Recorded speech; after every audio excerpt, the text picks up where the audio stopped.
환영합니다. 여러분의 마음 이곳에서 풀고 가세요. 기초연금 없어진다더라. 올해는 못 준대. 나라가 돈이 없다잖아. 요즘 이런 말 한 번쯤 들어보셨을 겁니다.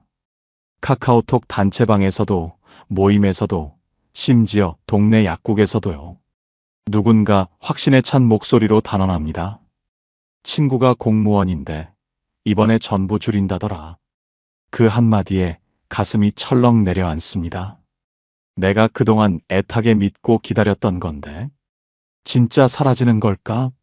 나도 이제 끝인가? 실제로 72세 김순옥 씨도 밤새 뒤척였습니다. 통장에 들어오던 그 돈이 혹시 이번 달엔 안 들어오면 어쩌나. 그 생각에 휴대폰 알림 소리만 나도 심장이 쿵쾅거렸어요. 잠도 제대로 못 이뤘습니다. 여러분, 이런 불안 너무나 절실히 이해됩니다. 왜냐하면 기초연금은 단순한 돈이 아니라 삶의 마지막 버팀목이기 때문입니다. 그 한 달의 연금으로 병원비를 내고, 약값을 내고, 전기세를 내고, 손주 용돈을 쥐어줄 수 있기 때문이죠. 그 돈이 없다면 어떻게 하루하루를 버텨내겠습니까? 그런데 결론부터 확실히 말씀드리겠습니다. 기초연금 절대 없어지지 않습니다. 지금도 지급 중이고 2026년에는 오히려 대폭 확대됩니다. 2026년 1월 현재 기준으로 단독가구 월 247만원, 부부가구 395만 2천원 이하면 받을 수 있습니다. 작년 2025년보다 무려 19만원이나 올랐습니다. 단독가구는 2025년 228만원에서 247만원으로, 부부가구는 364만 8천원에서 395만 2천원으로 대폭 상향됐습니다. 즉, 올해는 훨씬 더 많은 분들이 수급 대상이 됩니다. 그뿐만 아니라 소득 하위 50%부터 월 최대 40만원까지 단계적 인상하는 방안이 이미 확정 단계에 있습니다. 2027년에는 전체 수급자로 확대됩니다. 이건 축소가 아니라 대대적인 확대와 전면적인 강화의 흐름입니다. 그런데 왜 없어진다는 소문이 도는 걸까요? 그건 일부 말만 잘라서 퍼졌기 때문입니다. 정부가 제도를 조정한다, 기준을 재검토한다는 말을 하면 사람들은 즉각 그럼 깎이겠네라고 받아들입니다. 하지만 실상은 정반대입니다. 보건복지부는 2026년을 목표로 기초연금 제도의 전면 안정화를 강력히 추진하고 있습니다. 신청 절차는 획기적으로 간소해지고 소득과 재산 조회도 복지로와 국민연금공단 시스템이 완벽하게 자동 연동됩니다. 이제는 서류 한 보따리 들고 줄 서는 시대가 완전히 끝났습니다. 국가가 여러분의 노후를 더욱 확실하게, 더욱 든든하게 책임지겠다는 강력한 선언입니다. 하지만 여전히 이런 걱정은 남습니다. 그럼 나는 정말 해당될까? 우리 부부는 재산이 좀 있어서 탈락하는 거 아냐? 통장에 돈이 조금 있는데 그것도 전부 계산되나요? 지금부터 그 질문에 하나하나 명확하게 답해드리겠습니다. 기초연금이 누구에게, 어떤 기준으로, 왜 주어지는지, 그리고 2026년 기준으로 내가 받을 수 있는지, 어디서 막히는지 한눈에 완벽하게 이해하실 수 있게 알려드리겠습니다. 오늘 주제가 마음에 드신다면 구독과 좋아요 눌러주세요. 여러분의 노후를 안아주는 최고의 컨텐츠로 보답하겠습니다. 우선 2026년 기초연금 수령액 알고 계시면 댓글에 1번을, 잘 모르시겠다면 2번을 남겨주세요. 여러분 댓글을 보고 다음 기초연금 영상에 꼭 반영해서 제작하겠습니다. 그럼 지금부터 정확히 정리해 드리겠습니다. 많은 분들이 헷갈려 하시는 부분인데요. 기준 금액과 실제로 받는 금액은 다릅니다. 2026년 기초연금은 모든 사람이 똑같은 금액을 받는 구조가 아닙니다. 소득 수준에 따라 받는 금액이 나뉘는 방식입니다. 2026년 기준으로 소득이 가장 낮은 구간에 해당하는 분들은 1인당 월 최대 40만 원까지 받을 수 있고, 그 외 일반 수급자의 경우에는 그보다 낮은 금액이 단계적으로 적용됩니다. 그래서 단계적으로 얼마냐면 이렇습니다. 2026년 기준으로 소득이 가장 낮은 구간은 1인당 월 최대 40만 원이고, 그 다음 구간부터는 약 35만 원 안팎, 소득인 정액이 기준선에 가까워질수록 30만 원대 초반까지 내려갑니다. 즉 2026년 기초연금은 대략 30만 원대 초반부터 40만 원 사이에서 개인별로 결정되는 구조입니다. 여러분, 혹시 이런 생각 해보신 적 있으신가요? 같은 동네에 사는 친구는 받는다는데 나는 왜 떨어졌지? 우리 둘 다 집 있고 비슷하게 사는데 도대체 뭐가 그렇게 다르다는 걸까? 바로 이 차이를 만드는 게 소득인 정액입니다. 이건 기초연금의 핵심이자 모든 판단의 결정적 기준입니다. 쉽게 말하면 정부가 이분은 생활이 어려운 분인가? 를 계산할 때 쓰는 종합점수표입니다. 이 소득인 정액은 두 가지로 구성됩니다. 바로 소득평가액과 재산의 소득환산액입니다. 들어보면 복잡하게 느껴지시겠지만 아주 간단히 말하자면 이렇습니다. 소득평가액은 실제로 들어오는 돈입니다. 예를 들어 근로소득, 사업소득, 연금소득, 이자소득 같은 것들이죠. 재산의 소득환산액은 가진 재산을 돈으로 환산해서 계산한 겁니다. 예를 들어 집, 전세금, 자동차, 금융자산 등을 일정 비율로 소득처럼 계산하는 것이죠. 즉, 얼마를 벌고 있는가와 얼마를 가지고 있는가를 합쳐서 나온 값이 바로 소득인 정액입니다. 그럼 이제 구체적으로 볼까요? 먼저 소득평가액, 즉 실제 들어오는 돈부터 살펴보겠습니다. 소득평가액은 말 그대로 매달 내 통장에 들어오는 돈을 기준으로 합니다. 근로소득, 사업소득, 공적연금, 사적연금, 이자, 배당, 임대료 등이 모두 포함됩니다. 하지만 여기서 결정적으로 중요한 점은 전부 다 합치는 게 절대 아니라는 겁니다. 근로소득에는 30%의 근로소득 공제가 있습니다. 예를 들어 볼까요? 김순자 어르신이 월 100만 원짜리 경비 일을 하신다고 가정합시다. 그러면 실제로는 100만 원이 아니라 공제 30%를 제외한 70만 원만 소득으로 인정됩니다. 이건 일하시는 분들의 의욕을 절대 꺾지 않기 위한 배려입니다. 즉, 일하면 손해보는 구조가 아니라 이래도 연금 수급이 든든하게 유지되도록 설계된 거죠. 이제 두 번째, 재산의 소득환산액입니다. 수많은 분들이 극도로 헷갈리는 부분이 바로 이겁니다. 아니, 내가 돈 버는 것도 아닌데 왜 집이나 전세금도 소득으로 치느냐, 이 부분이 정말 결정적으로 중요합니다. 정부는 이렇게 계산합니다. 집이나 전세금, 금융재산이 있으면 그것으로 일정 부분 생활이 가능하다. 그래서 그 자산을 소득으로 환산하는 겁니다. 예를 들어 금융재산이 1,000만 원 있다면 그중 2천만 원까지는 기본 공제를 하고 나머지 금액에 대해서만 연 4%의 소득환산율을 적용합니다. 즉 1,000만 원이라면 2천만 원 미만이라서 계산에 전혀 들어가지 않습니다.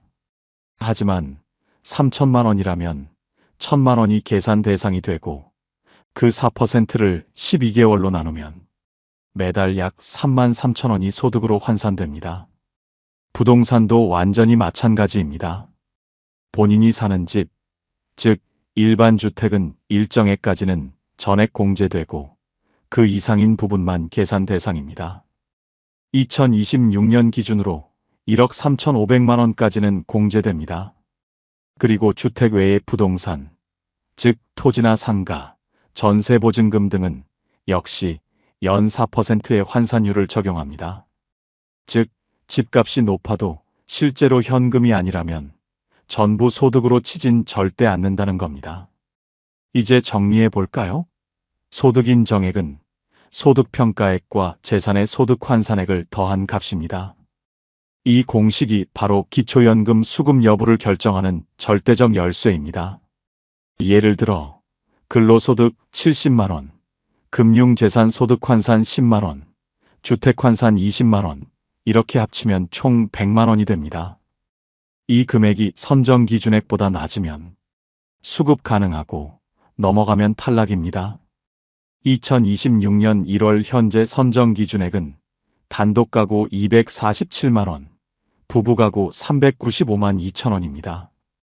2025년 228만 원, 364만 8천 원에서 대폭 올랐습니다. 즉, 올해는 훨씬 더 많은 분들이 대상이 됩니다. 작년에 탈락하셨던 분들도 올해는 가능성이 매우 높습니다. 여기 두 분이 있습니다. 김순자 어르신과 이정화 어르신. 두 분 다 72세, 집도 있고 아파트 시세는 거의 비슷합니다. 그런데 결과는 완전히 달랐습니다. 김순자 어르신은 수급, 이 어르신은 탈락. 왜일까요? 이유는 자동차와 예금이었습니다. 이정화 어르신은 자녀가 준 5천만 원을 통장에 그냥 그대로 두셨고, 김 어르신은 그 돈으로 노후용 전세보증금을 올렸습니다. 결과적으로 김 어르신의 금융재산은 크게 줄었고, 이 어르신은 그대로 남아 있었죠. 정부 입장에서는 현금은 생활 여력으로 계산하지만 전세금은 주거 안정용으로 봅니다. 그래서 소득인 정액 차이가 엄청나게 났던 겁니다. 또 자동차가 4천만 원이 넘으면 고급 자동차로 분류되어 소득 환산율이 무려 연 100%로 적용됩니다. 즉 5천만 원짜리 차량이면 매달 약 416만 원이 소득처럼 계산됩니다. 반면 10년 이상 된 차량이거나 시가 500만 원 미만이면 아예 완전히 계산에서 제외됩니다. 이 작은 차이가 바로 수급 여부를 가르는 결정적 요인입니다. 여기까지 이해하셨다면 이제 정말 중요한 순간입니다. 이제 알겠는데? 그럼 어떻게 해야 받을 수 있을까? 수많은 분들이 바로 여기서 막힙니다. 기초연금의 문턱을 넘지 못하는 이유는 복잡한 제도 때문이 절대 아니라 단 한 가지 작은 실수 때문입니다. 신청은 했는데 서류가 잘못됐거나 재산 정리가 미비했거나 혹은 단 한 달 늦게 신청해서 탈락한 경우가 대부분입니다. 그래서 지금부터는 기초연금을 놓치는 7가지 치명적 실수를 알려드리겠습니다. 이 부분을 아시면 복잡한 계산 전혀 몰라도 됩니다. 단 5분 만에 나는 받을 수 있는 사람인가 아닌가 명확하게 감이 오실 겁니다. 첫 번째 실수는 신청일을 놓치는 것입니다. 조금 있다가 하지 뭐. 이사 정리하고 천천히 해야지. 이렇게 미루다가 정말 한 달 차이로 수백만 원 날려버린 분들이 너무나 많습니다. 기초연금은 신청한 달의 다음 달부터 지급됩니다. 예를 들어 5월에 신청하면 6월부터 받지만 6월에 신청하면 7월부터 시작이고 5월분은 절대 소급 지급이 안 됩니다. 단 한 달 늦으면 35만 원을 날려버리는 셈이죠. 게다가 요즘은 심사에 30일 이상 걸리는 경우도 많습니다. 서류 누락, 가족관계 확인, 금융재산 조회 등 행정 절차가 복잡해졌기 때문입니다. 그래서 생각났을 때 즉시 신청하는 게 가장 큰 절약입니다. 복지로나 국민연금공단 고객센터로 전화하면 방문 신청 예약제도 이용할 수 있습니다. 공단 직원이 집으로 직접 와서 서류를 도와주는 서비스입니다.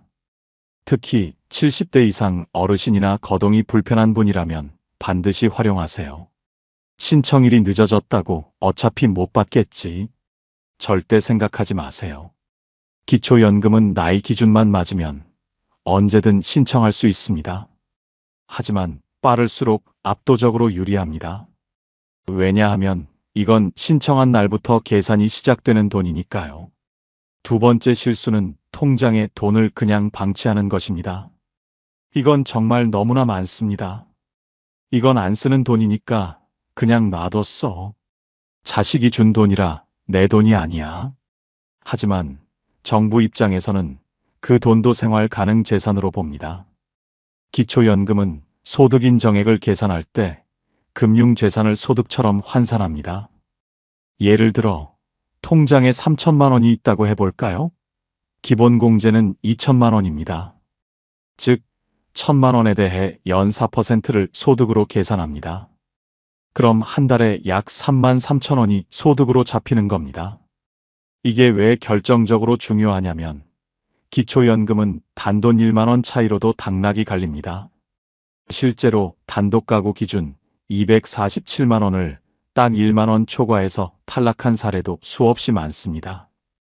그래서 목돈이 있을 경우엔 전세보증금, 장기요양 예치금, 의료비 예치금 등 실사용 목적으로 전환하세요.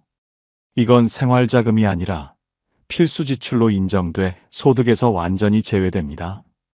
이게 바로 돈을 쓰는 방식이 연금 자격을 완전히 바꾼다는 말의 이유입니다. 세 번째 실수는 자동차가 발목을 잡는 것입니다. 차 한 대 있다고 연금이 왜 안 돼? 이 말 정말 많이 들으셨죠? 기초연금에서는 자동차도 재산으로 계산됩니다. 그런데 차 대수는 전혀 상관이 없습니다. 차가 2대든 3대든 문제는 그 차들의 총시가가 얼마냐입니다. 예를 들어볼까요? 김영자 어르신은 10년 된 경차 한 대와 오래된 승용차 한 대를 가지고 있습니다. 2대지만 시가를 합쳐도 700만 원 정도입니다. 이럴 땐 생계형 차량으로 인정되어 전혀 불이익이 없습니다. 반면 이웃 박철수 어르신은 외제 SUV 한 대만 있습니다. 차 한 대뿐이지만 시가가 5천만 원이 넘죠. 이 차량은 고급 자동차로 분류되어 연 100%의 소득 환산율이 적용됩니다. 즉 5천만 원 전액이 소득으로 계산되고 매달 약 416만 원의 소득이 있는 사람으로 잡히는 겁니다. 이 경우는 수급이 완전히 불가능합니다. 결국 중요한 건 대수가 아니라 금액입니다. 차가 여러 대여도 낡고 시가가 낮으면 전혀 문제 없습니다. 하지만 한 대라도 고가 차량이면 그 한 대가 전체를 완전히 막아버립니다. 다만 예외가 있습니다. 배기량 1600cc 미만 차량, 시가 500만 원 미만, 10년 이상 된 차량 또는 생업용 차량은 아예 계산에서 완전히 제외됩니다. 예를 들어 농사용 트럭, 택배용 화물차, 학원 통학 차량 등은 소득으로 전혀 보지 않습니다. 따라서 차량을 교체하기 전엔 반드시 국민연금공단 고객센터에 문의하세요. 차를 바꿨다가 연금이 끊겼다는 분들 실제로 정말 너무나 많습니다. 고가 차량으로 분류되는 순간 소득 인정액이 수백만 원이 폭발적으로 뛰어버리기 때문입니다. 네 번째 실수는 공동명의 부동산을 방치하는 것입니다. 집은 내 이름이랑 아들 이름이 반반이라 괜찮지 않나요? 절대 아닙니다. 기초연금 심사에서는 공동명의도 그대로 계산됩니다. 즉 2억 원짜리 집을 자녀와 반반 소유하면 1억 원이 본인 재산으로 잡힙니다. 주택은 2026년 기준 1억 3,500만 원까지 공제되지만 그 이상은 소득 환산 대상입니다. 연 4% 환산율을 적용하니 1억 원이면 매달 약 33만 원이 소득처럼 계산됩니다. 그래서 자녀와 공동명의가 아니라 실소유자 명확화 혹은 담보 설정으로 소득 환산 방지가 결정적으로 중요합니다. 단 명의 변경은 세금 이슈가 생길 수 있으니 기초연금센터나 행정복지센터에서 먼저 반드시 상담받고 진행해야 합니다. 다섯 번째 실수는 이자 소득이나 연금 소득을 누락하는 것입니다. 그거 몇만 원인데 굳이 써야 하나? 그 몇만 원 때문에 재심사 대상이 됩니다. 기초연금은 전산으로 모든 기관이 완벽하게 연결되어 있습니다. 국세청, 국민건강보험공단, 은행, 보험사, 모든 데이터가 실시간 통합 조회됩니다. 따라서 이자나 연금 소득을 숨기면 오히려 치명적 불이익입니다. 소득 불일치가 감지되면 지급이 즉시 보류되고 최대 3개월간 심사가 완전히 중단될 수 있습니다. 오히려 정직하게 전부 신고하면 신뢰 대상으로 분류돼 처리 속도가 압도적으로 빨라집니다. 실제로 복지부 통계에 따르면 완전 신고자의 평균 지급 개시 기간은 21일, 소득 불일치자는 46일입니다. 2배 이상 차이 납니다. 여섯 번째 실수는 주소나 가족관계 변경을 미신고하는 것입니다. 기초연금은 세대 단위로 심사됩니다. 그래서 가족 중 누가 같이 사느냐, 주소가 어떻게 되어 있느냐가 극도로 중요합니다. 예를 들어 자녀가 결혼해서 나갔는데도 주민등록상 아직 부모님과 같은 주소라면 소득인정액이 두 사람 합산으로 계산됩니다. 반대로 배우자가 돌아가셨는데 가족관계 변경이 늦어져도 심각한 불이익을 받습니다. 지금은 제도가 완화되어 신청일 기준 3개월 이내 정정하면 그대로 인정됩니다. 하지만 그 기간이 지나면 다시 심사해야 하니 꼭 빨리 신고하세요. 7번째 실수는 중복수급을 착각하는 것입니다. 국민연금 받으면 기초연금 못 받잖아요. 기초생활수급자는 안 된다던데요? 절대 아닙니다. 기초연금은 다른 복지와 병행이 완벽하게 가능합니다. 단 일부 복지제도, 예를 들어 주거급여나 의료급여 등에서는 기초연금액 일부가 소득으로 반영돼 감액될 수 있습니다. 하지만 기초연금 자체는 절대 끊기지 않습니다. 그리고 2026년부터는 국민연금과의 연계가 더욱 강화되어 월 60만 원 이하의 국민연금 수급자도 기초연금을 함께 받을 수 있습니다. 즉, 국민연금을 받는다고 해서 기초연금이 줄어드는 게 아니라 두 제도가 서로 보완하는 구조로 완전히 바뀌는 겁니다. 이 7가지만 철저히 지키면 기초연금은 더 이상 어렵고 불안한 제도가 절대 아닙니다. 그냥 신청만 하면 받는 내 돈이 됩니다. 기초연금 신청하러 갔는데 서류가 부족하다고 하더라고요. 복지로에서 신청했는데 처리 결과가 한 달째 감감무소식이에요. 이런 말 주변에서 많이 들어보셨죠? 하지만 이제는 완전히 다릅니다. 2026년부터는 복잡한 절차 없이 누구나 쉽게 신청할 수 있도록 제도가 완전히 바뀝니다. 지금부터 차근차근 알려드리겠습니다. 신청할 수 있는 곳은 3곳 중 한 곳만 선택하면 됩니다. 첫째는 주소지 행정복지센터, 즉 동사무소입니다. 가장 일반적인 방법입니다. 주민등록상 주소지 기준으로 방문하셔야 합니다. 신분증만 있으면 되고 직원에게 기초연금 신청하러 왔습니다라고 말하면 됩니다. 부부가 함께 사는 경우에는 배우자 동의서가 필요합니다. 부부 중 한 분만 가셔도 되지만 배우자 신분증 사본과 도장을 챙기시면 좋습니다. 둘째는 국민연금공단 지사에서 방문 신청하는 것입니다. 가까운 공단 지사에서도 가능합니다. 특히 국민연금을 이미 받고 계신 분은 여기서 함께 신청하는 게 훨씬 편합니다. 소득과 재산 정보를 바로 조회해서 한 번에 심사됩니다. 셋째는 복지로에서 온라인으로 신청하는 것입니다. 요즘 가장 많이 이용되는 방법입니다. 회원 가입 후 본인 인증을 하고 휴대폰 인증도 가능하며 기초연금 신청 메뉴를 클릭하면 됩니다. 이 과정을 마치면 20분 이내로 끝납니다. 2026년부터는 복지로와 국민연금공단 시스템이 완전히 연동됩니다. 예전처럼 등기부등본이나 자동차 등록증을 떼갈 필요 전혀 없습니다. 이제는 클릭 몇 번으로 끝나는 시대입니다. 신청할 때 꼭 챙겨야 할 준비물은 단 3가지입니다. 본인 신분증, 이것은 주민등록증이나 운전면허증, 여권 중 하나면 됩니다. 그리고 통장 사본, 이것은 연금 입금 계좌용입니다. 마지막으로 배우자 신분증, 이것은 부부가 함께 거주할 경우에만 필요합니다.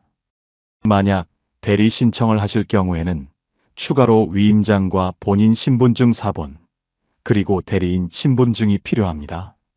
만약 가족관계나 주소가 다른 경우에는 가족관계 증명서 한 부만 추가로 내면 됩니다. 예전처럼 재산이나 차량, 예금 잔액 증명서를 직접 뗄 필요는 전혀 없습니다. 국가 시스템이 자동으로 조회하기 때문입니다. 신청부터 입금까지 걸리는 시간은 보통 신청 후 30일 이내에 결과가 문자로 옵니다. 하지만 심사 대상이 많거나 소득 확인이 필요한 경우에는 최대 60일까지 걸릴 수 있습니다. 승인되면 매월 25일 전후로 첫 지급이 이루어집니다. 예를 들어 1월에 신청해서 2월에 승인되면 3월 25일에 첫 연금이 입금됩니다. 만약 탈락 안내를 받더라도 소득인 정액 조정이나 가족관계 변경 후 재신청이 완벽하게 가능합니다.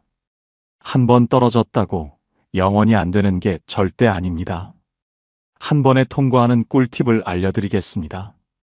첫째, 주소지 확인은 절대적으로 필수입니다. 주소지 기준으로 행정복지센터가 달라집니다.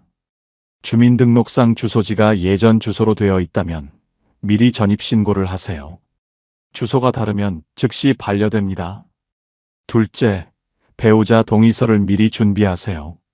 부부가 함께 살면 배우자의 소득과 재산도 함께 계산됩니다. 그래서 배우자의 개인정보 제공 동의서가 절대적으로 필요합니다. 복지로에서도 전자동의 기능이 생겼지만 오류가 날 수 있으니 서면 동의서를 미리 인쇄해 두세요. 셋째, 소득이나 재산 변동은 반드시 즉시 신고하세요. 최근에 전세금을 올리거나 자동차를 새로 구입하셨다면 반드시 신고해야 합니다. 이걸 안 하면 나중에 부정수급으로 환수될 수 있습니다. 공단에 전화 한 통이면 끝납니다. 넷째, 가족이 대신 신청할 땐 위임장을 절대 잊지 마세요. 자녀가 대신 신청할 경우 위임장과 본인 신분증 사본, 그리고 대리인 신분증, 이 세 가지가 없으면 접수가 전혀 안 됩니다. 이 부분 때문에 헛걸음하시는 분이 정말 너무나 많습니다. 다섯째, 복지로의 기초연금 모의 계산기를 꼭 해보세요. 복지로 홈페이지 상단 메뉴에서 모의 계산을 선택하고 기초연금을 클릭하세요. 소득, 재산, 자동차 예금 정보를 입력하면 받을 수 있는지, 얼마 받을 수 있는지를 바로 확인할 수 있습니다. 신청 전에 이걸 해두면 탈락 가능성을 미리 완벽하게 줄일 수 있습니다. 자주 묻는 질문을 정리해 볼게요. 신청은 한 번만 하면 되나요? 네, 한 번 승인되면 자동 갱신됩니다. 매년 다시 신청할 필요 절대 없습니다. 부부가 같이 받아도 되나요? 네, 가능합니다. 다만 부부가 함께 받을 경우 소득합산으로 심사되며 2026년부터는 감액률이 20%에서 15%로 완화됩니다. 신청 시기가 중요한가요? 극도로 중요합니다. 신청한 달부터 지급됩니다. 예를 들어 1월에 신청하면 1월분부터 계산되지만 2월에 신청하면 2월분부터 지급됩니다. 하루라도 늦으면 한 달치를 완전히 놓치는 겁니다. 혹시 거절당했는데 다시 신청할 수 있나요? 완벽하게 가능합니다. 소득이나 재산이 변동되면 언제든 재신청이 가능합니다. 공단에 문의하면 재심사 신청 절차를 안내받을 수 있습니다. 이제는 기초연금 신청, 복잡하다는 말이 완전히 옛말입니다. 이제는 클릭 몇 번, 전화 한 통이면 끝나는 시대입니다. 한 번만 해두면 평생 혜택이 이어집니다. 여러분, 이런 말 들어보셨죠? 나는 국민연금이 있어서 기초연금은 못 받아. 조금이라도 받으면 전부 깎인다더라. 이건 완전히 옛날 이야기입니다. 지금은 제도가 전면적으로 바뀌었습니다. 핵심부터 확실히 말씀드리면 국민연금이 있어도 기초연금을 받을 수 있습니다. 단 조건이 있습니다. 소득인 정액이 기준 이하여야 합니다. 즉, 국민연금 금액이 얼마인지보다 그걸 포함한 전체 생활 수준이 기준 이하인가를 보는 겁니다. 실제로는 이렇게 계산됩니다. 예를 들어 볼까요? 박영호 어르신이 국민연금으로 매달 55만 원을 받고 있습니다. 다른 근로소득은 없고 집 한 채, 시가 1억 원짜리와 예금 1,000만 원이 있습니다. 이 경우 근로소득은 없고 국민연금이 55만 원, 금융재산 1,000만 원은 공제 후 소득환산이 약 0원입니다. 왜냐하면 2천만 원까지 공제되니까요. 주택 1억 원도 공제 기준 이하입니다. 결과적으로 소득인 정액은 약 55만 원입니다. 즉, 기준인 247만 원보다 훨씬 낮죠. 따라서 이분은 국민연금을 받으면서도 기초연금 35만 원 안팎을 추가로 받을 수 있습니다. 즉, 국민연금이 있다고 해서 자동으로 탈락되는 게 절대 아니라 국민연금 금액이 적당하면 두 연금을 함께 받을 수 있습니다. 현재 기준으로 보면 국민연금을 월 60만 원 이하로 받고 있다면 기초연금 수급 가능성이 매우 높습니다. 물론 부부가 함께 받는 경우에는 합산되지만 2026년부터는 감액률 완화로 부부가 함께 받아도 불이익이 크게 줄어듭니다. 이런 경우엔 주의하세요. 첫째, 국민연금 수급액이 높을 때입니다. 월 100만 원 이상이면 기준을 넘길 수 있습니다. 하지만 이것도 다른 재산이 거의 없는 경우라면 가능성이 있습니다. 둘째, 사적연금, 즉 개인연금도 포함됩니다. 보험사에서 받는 개인연금, 즉 연금저축형 보험금도 소득으로 계산됩니다. 이건 국민연금과 별개로 계산되기 때문에 금액이 많으면 기준을 넘길 수 있습니다. 셋째, 배우자와 합산 심사됩니다. 부부가 함께 살고 있다면 두 사람의 소득과 재산이 모두 합쳐집니다. 그래서 국민연금이 적더라도 배우자가 근로소득이 있거나 금융자산이 많으면 탈락할 수 있습니다. 그렇다면 어떻게 해야 둘 다 받을 수 있을까요? 기초연금의 핵심은 소득인 정액 줄이기입니다.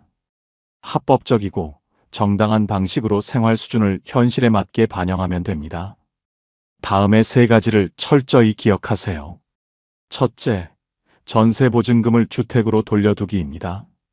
현금으로 가지고 있으면 소득으로 계산되지만 주거용 전세금이나 본인 명의 집으로 전환하면 생활용 자산으로 공제됩니다. 둘째, 자동차는 생계형으로 분류되게 유지하기입니다. 고급차로 분류되면 탈락 위험이 극도로 높습니다. 배기량 1600cc 미만, 시가 500만 원 미만, 10년 이상 된 차량이면 전혀 불이익이 없습니다.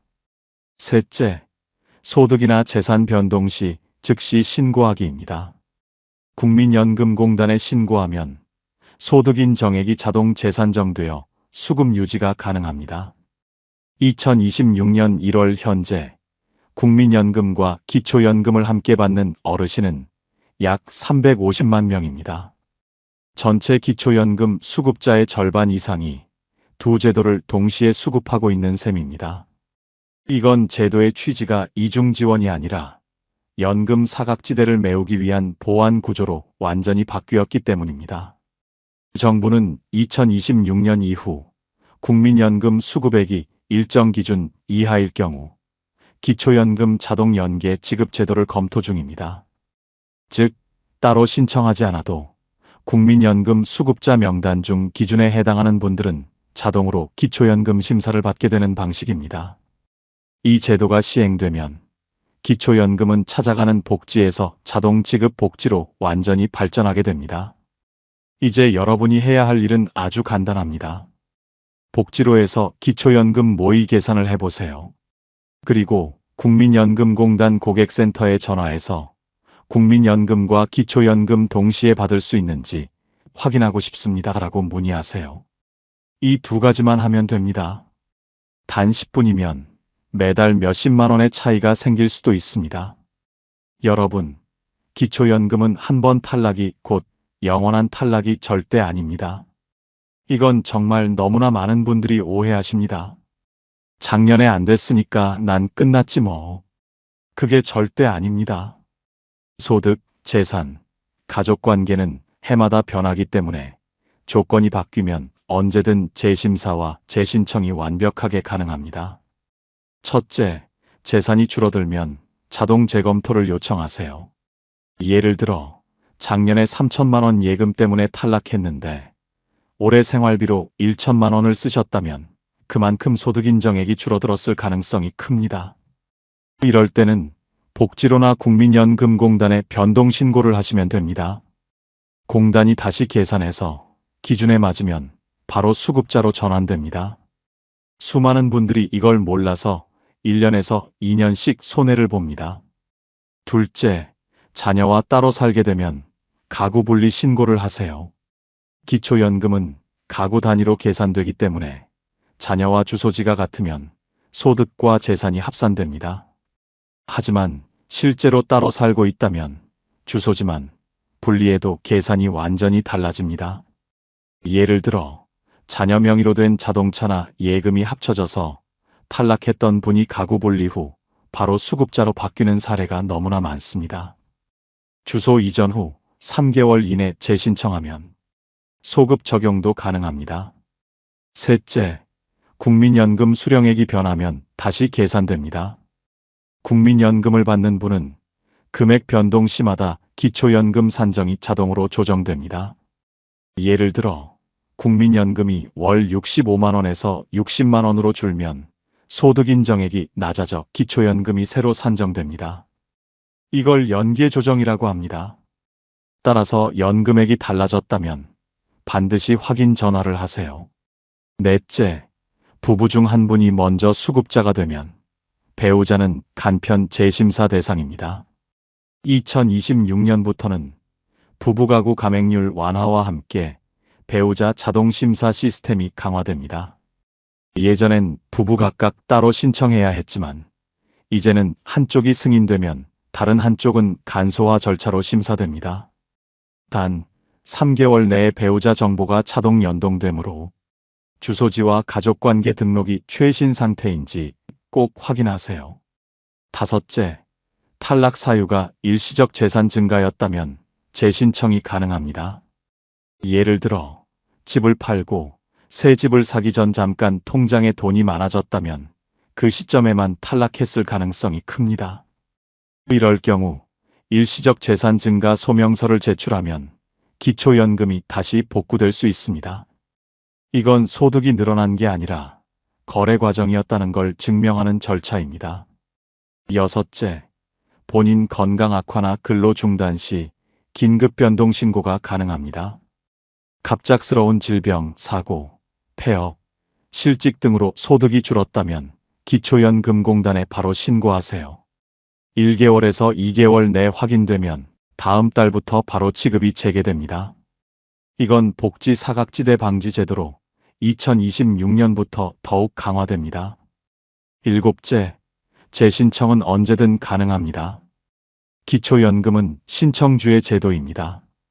공단이 알아서 주는 게 아니라 신청해야 받을 수 있고 다시 신청하면 다시 검토됩니다. 따라서 탈락 후라도 사정이 바뀌었다면 복지로에서 재신청만 클릭하시면 됩니다. 특히 소득 인정액 기준이 오를 때, 즉 매년 1월은 이전 탈락자들이 다시 기회를 잡을 수 있는 시기입니다. 정리하자면 기초연금은 한 번 탈락해도 끝이 절대 아닙니다. 생활이 달라지면 결과도 달라집니다. 여러분의 상황이 바뀌었다면 이제는 다시 문을 두드릴 때입니다. 그 문은 언제나 열려 있습니다. 그리고 꼭 기억하세요. 국민연금은 국가의 약속이고 기초연금은 그 약속을 생활로 바꿔주는 실질적 손길입니다. 이 두 가지를 함께 챙기신다면 여러분의 노후는 훨씬 더 든든해질 겁니다. 오늘 내용은 여기까지 정리하겠습니다. 다음 시간에는 2026년 국민연금 변화와 실전 대처법을 더 쉽고 정확하게 안내해 드리겠습니다. 영상이 도움이 되셨다면 구독과 좋아요, 알림 설정까지 부탁드립니다. 여러분의 노후가 든든해지도록 늘 가장 먼저 확인하고 가장 쉽게 풀어드리겠습니다. 오늘 영상을 보며 여러분은 어떤 생각이 드셨나요? 여러분의 경험과 생각을 댓글로 나눠주세요. 여러분의 이야기가 누군가에게 큰 위로와 깨달음이 될 것입니다. 오늘도 끝까지 시청해주신 여러분께 깊은 감사를 드립니다. 오늘 영상이 도움이 되셨다면 소중한 분들께 공유해 주시고 오늘도 행복한 하루 되세요. 이상으로 마음 풀고 가세요 였습니다.